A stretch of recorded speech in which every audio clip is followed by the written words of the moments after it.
మన మీడియా వాళ్ళ కోసం ఏదైనా కోటా పెడుతున్నారా? అన్ని కోటాలు పెట్టుకుంటే అసలు వాళ్ళకి ఏమి ఉండదు కోటాలు. అంటే యాక్చువల్గా మనకి మామూలుగా టైమే కొంచెం దొరుకుతుంది. ఎప్పుడైతే మేము అటు పోగలుగుతావో అప్పుడు దొరికితే రోజులు పర్వాలేదు. సో ఇంకా మిమ్మల్ని నమ్ముకొని మేము ఆ స్వామివారిని దర్శనం చేసుకోవాలన్నమాట, అంతే. చేసుకుందాం, ఏం పర్వాలేదు, ఇబ్బంది లేదు.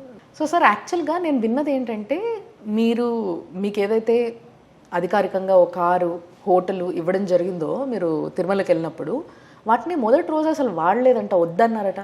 ఎందుకు సార్? ఎందుకు వాడాలి? ఎందుకంటే మీ హక్కు కదా సార్ అది. హక్కు కరెక్టే. ఇప్పుడు నేను తాగే నీళ్ళు కానీ, టీ కానీ, భోజనం కానీ, బట్టలు కానీ, కార్లు కానీ అన్నీ స్వామి ఇచ్చింది కదా. డెఫినెట్లీ ఆయన ఇచ్చబట్టే మేము ఈరోజు ఈ స్టేజ్లో ఉన్నాం. మళ్ళీ నేను ఆడబోయి మళ్ళీ స్వామి మీద పడి స్వామి డబ్బులు తినాల్సిన ఆయన ఇచ్చిందే కదా సార్, వాడుకోవచ్చు. ఇచ్చాడు కదా ఆల్రెడీ, మళ్ళీ ఎందుకు వాడుకోవాలా? That's a good one. భక్తులు వస్తారు కాలి నడకన, ఒక 2 రూపాయలు 5 రూపాయలు 10 రూపాయలు ఉండిలు వేస్తాడు.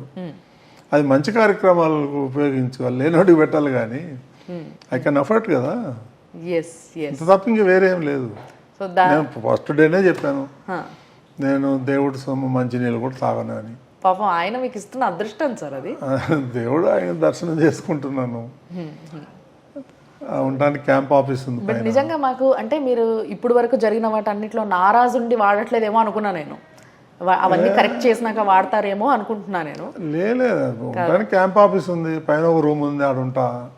అది కూడా ఏదో రెనోవేషన్ అవుతుంది, అంటే ఏదో వాస్తు పేరు అవుతుంది. అదంతా అక్కడే ఉంటాను, కిందంతా ఆఫీస్ ఉంటుంది. సో యంత్రాంగం ఉంది కదా, నా కారు కానీ, డ్రైవర్ కానీ, డీజిల్ కానీ ఏమీ వాడను.